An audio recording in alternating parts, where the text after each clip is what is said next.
Doctor గారు, నాకు పెళ్లయింది. ఇంతవరకు భార్యతో సెక్స్ లో పాల్గొనలేదు. ఆమెతో సెక్స్ చేయాలని అనిపించదు కూడా.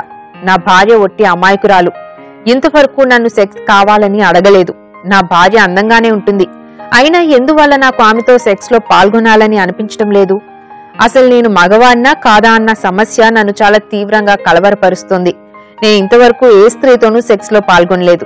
మా సంసారం గతి ఏంటి? తగిన సలహా ఇవ్వండి అంటున్నారు. ఆయన మగతనం మీద ఆయన సందేహం వచ్చినట్టే ముందు ఆయన మైండ్ సెట్ ఎలా ఉందో తెలుసుకోవాలి. అసలు ఆయనలో కోరుకుందా లేదా? ఆ అమ్మాయి ఎట్లా చాలా అమాయకురాలంటున్నాడు. ఆ అమ్మాయి అసలు అడగడానికి నూరి పడడానికి చాలా డౌట్ పడుతుండొచ్చు. ఈయనకి ఎందుకు సెక్స్కి ఇనిషియేట్ తీసుకోవట్లేదు? కొన్ని సందర్భాలు ఏంటంటే లేడీస్ ఏమాత్రం కూడా చొరవ చూపించకపోతే మగవాళ్ళు అలా డల్గా ఉండిపోతారు. అదేమైనా ఉందా? లేదా ఈయనలోనే అసలు సెల్ఫ్ మోటివేషన్ లేదా?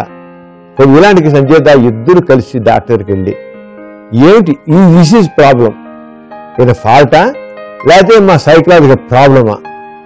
ఇప్పుడు చెప్పింది మూడు సైకలాజికల్ ప్రాబ్లం అవుతుంది, సాధారణ సైకలాజికల్ ప్రాబ్లం అవుతుంది. అయినప్పటికీ దీన్ని ప్రోలాంగ్ చేయకుండా డాక్టర్గా చూపించుకోవడం చాలా అవసరం. సెల్ఫ్ మోటివేషన్ లేకుండా ఉంటుంది చాలా మందికి. అంటే వాళ్ళ వైపు చెయ్యాలి ఇలా చేయాలని ఉండదు, అంతే డల్గా ఉంటారు అంతే.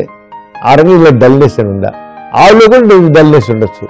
ఇలాంటి కేసులో మనం కౌన్సిలింగ్ ద్వారా ఇద్దరిలో కూడా సెల్ఫ్ మోటివేషన్ తీసుకొచ్చి సెక్స్ మీద వాళ్ళలో ఇంట్రెస్ట్ కలిగించి సెక్స్లో పాల్గొనేట్టు చేయవచ్చు.